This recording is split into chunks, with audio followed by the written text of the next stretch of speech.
مولاي صل وسلم دائما أبدا على حبيبك خير الخلق كلهم مولاي الله أكبر الله أكبر لا إله إلا الله.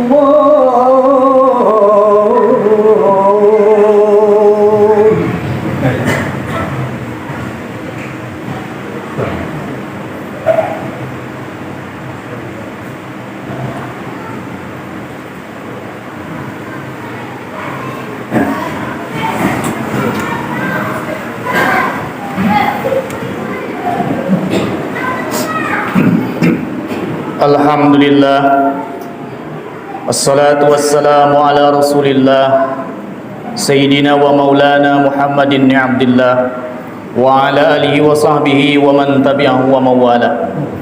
Ashhadu an la ilaha illallah wahdahu la syarika lah wa ashhadu anna Muhammadan abduhu wa rasuluh.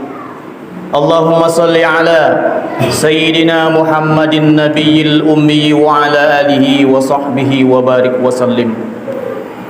Faya ibadallah, usikum wa nafsi wa iyaya bittaqwallah faqad fazal muttaqun.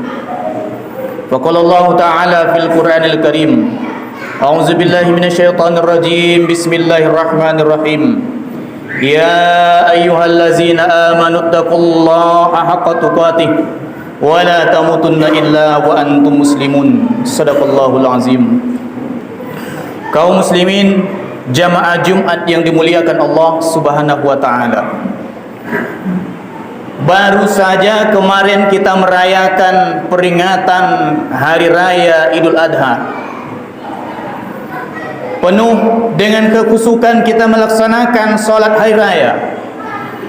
Lalu kita lanjutkan pula ibadah itu dengan penyembelihan hewan kurban. Setiap tahunnya Idul Adha ini datang menghampiri kita. Setiap tahunnya pula kita melaksanakan penyembelihan hewan kurban. Lalu apa yang kita dapatkan dari peristiwa besar ini yang datang setiap tahun silih berganti? Seharusnya kita mengambil pelajaran daripada hari raya Idul Adha itu. Hari raya Idul Adha dia tidak akan terlepas daripada sejarah seorang nabi, seorang rasul bernama Ibrahim alaihissalam. Bahkan mulianya Nabi Ibrahim alaihissalam sampai-sampai kita mengucapkan namanya, saling tidaknya kita ucapkan 20 kali dalam sehari semalam, minimal kita ucapkan. Bahkan kita ketika melangkahkan kaki memasuki masjid ini tadi, kita melaksanakan solat sunnah 2 rakaat pun kita melaksanakan, kita sebut nama Ibrahim 4 kali dalam solat kita. Kama sallaita ala Ibrahim wa ala ali Ibrahim, kama barakta ala Ibrahim wa ala ali Ibrahim.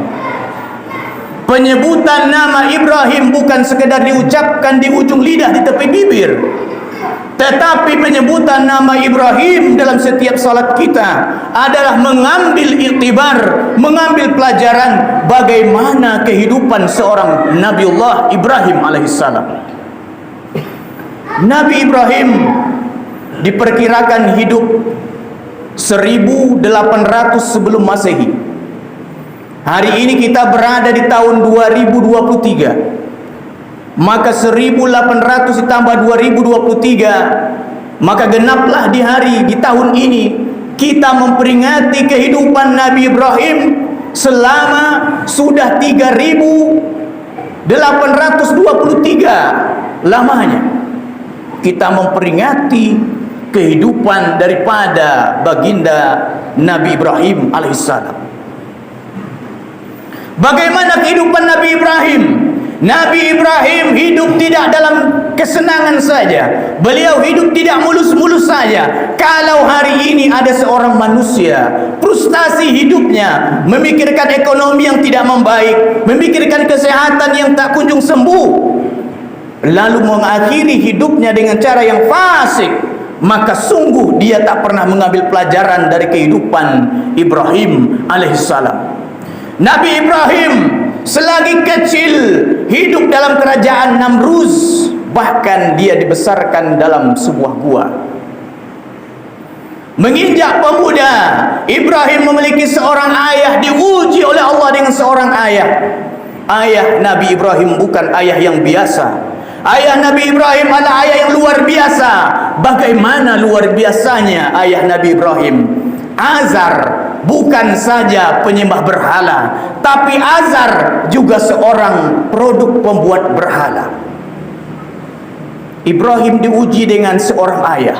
Datang Ibrahim menghampiri ayahnya, mengatakan kepada ayahnya dengan lemah lembut, "Wahai ayahku, tinggalkanlah sesembahanmu, sembahlah Allah Subhanahu wa taala." Tapi seorang Azar berkata kasar terhadap anaknya. Dia tidak berkata lemah lembut sebagaimana Ibrahim berkata lemah lembut. Azar berkata, "La illam tantahi, kalau engkau tak berhenti menyeruku, la arjumannak, maka akan kulempar kau dengan batu, kurajam kau dengan batu sampai kau mati." Kasar kata-kata Azar kepada Ibrahim alaihissalam. Apakah Nabi Ibrahim membalas kata-kata kasar itu dengan sumpah serapah? Tidak. Apakah Ibrahim membalas dengan perlakuan yang kasar? Tidak. Maka pertama di sini kita mengambil pelajaran adalah, sebagaimanapun orang tua kita berlaku yang buruk, kita sebagai anak tak boleh memberikan balasan yang buruk kepada orang tua kita. Bagaimanapun kondisi orang tua kita, seorang anak wajib hukumnya birrul walidain, berbuat baik kepada kedua orang tua kita. Kalau di hari ini kita menyangka bahwa dengan memberikan sedikit harta benda kepada orang tua lalu dapat membalas atas apa yang sudah orang tua berikan kepada kita, salah dalam berpikir, salah dalam menilai. Bahkan di saat ini, wahai para jamaah, kalau kita menggendong orang tua kita dari tempat duduk kita di hari ini, berangkat kita ke Makkah Al-Mukarramah, bertawaf kita mengiringi Ka'bah sebanyak 7 kali, kita gendong lagi berjalan kembali ke tempat duduk kita hari ini, belumlah dapat membalas jasa akan orang tua kita kepada kita yang hadir hari ini. Setetes darah dari ibu kita pun tak akan dapat kita balas. Maka pesan pertama daripada kehidupan Nabi Ibrahim alaihissalam Idul Adha adalah berbuat baiklah kepada kedua orang tua kita. Nabi Ibrahim diuji dengan ayah, maka dia selamat. Lalu Allah Subhanahu wa taala berikan ujian kedua. Apa itu? Diuji dengan masyarakat, dengan kaumnya. Kaumnya ini penyembah berhala luar biasa. Nabi Ibrahim alaihissalam hancurkan berhala-berhala itu, lalu digantungkan sebuah kapak besar di atas berhala yang paling besar. Datang iblis membisikkan kepada orang-orang kafir ini bahwa Nabi Ibrahim alaihissalamlah pelakunya. Lalu diseret Nabi Ibrahim, dilemparkan Nabi Ibrahim dengan penuh kesombongan oleh orang-orang kafir ini masuk ke dalam api yang berkobar. Tak sanggupkah Allah padamkan api itu? Sanggup. Bukankah Allah yang menciptakan api itu sendiri? Tapi Allah ingin tunjukkan, jangankan kau kobarkan api, api itu semakin membesar pun dia tidak akan dapat menyentuh Ibrahim alaihissalam. Maka Allah firmankan, "Ya nar, kuni bardan wassalam." Wahai api, dinginlah. Tapi api itu tidak hanya diperintahkan Allah menjadi dingin, kalau dingin pun akan menyiksa, tapi Allah perintahkan bardan dingin wassalam, dan memberikan keselamatan ala Ibrahim, kepada Nabi Ibrahim alaihissalam. Maka ketika ujian itu datang kepada Nabi Ibrahim daripada masyarakat yang menyembah berhala, dihumban ke dalam api neraka, dalam api yang membara, tetapi dapat selamat dengan baik. atas pertolongan Allah Subhanahu wa taala. Maka dapat kita simpulkan, wahai para jamaah sekalian, Hari Raya Idul Adha memetikkan sebuah peringatan kepada kita. Sabarlah dalam ujian Allah dalam kehidupan ini. Bagaimanapun sulitnya kehidupan ini, maka bersabarlah, bertakwalah dan bertawakal kepada Allah. Berserah dirilah kepada Allah. Ketika berat menghampiri kita, banyak permasalahan datang, maka bertakbirlah di saat itu, mengangkatkan tangan kita, Allahu Akbar. Dalam salat kita katakan, Allahu Akbar, Engkaulah yang besar wahai Allah. Sesungguhnya semua apa yang kurasakan saat ini adalah kecil. Allahu Akbar. Ketika kita ruku pun kita menyerahkan diri kepada Allah. Engkaulah yang maha berkuasa ya Allah. Semua yang Engkau berikan ujian ini adalah kecil adanya. Semoga kita yang hadir dapat memetik dari pelajaran kehidupan Nabi Ibrahim alaihissalam. Aqulu qauli hadza wastaghfiruhu innahu huwal ghafurur rahim.